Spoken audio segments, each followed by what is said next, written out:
අවුරුදු 4ක් කාලය ගලාගෙන ගියේ අපිටවත් නොදැනුවත්වමයි.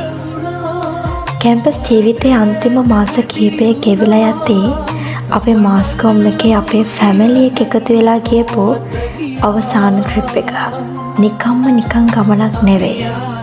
එකට කෑවා, hina වුණා, සින්දු කිව්වා. හැමෝම ගැන හදවතින්ම හොයලා බලද්දී ඇත්තටම යාළුකම කියන්නේ මොකක්ද කියලා අපිට ආයෙමත් තදින්ම දැනුණා. අවුරුදු 4ක් එකට එකා වගේ හිටපු අපි තව ටික දවසකින් එකිනෙකාගෙන් වෙන් වෙලා යන්න ඕන කියන හැඟීම හදවතට ගෙනාවේ පොඩි වේදනාවක් නෙවෙයි.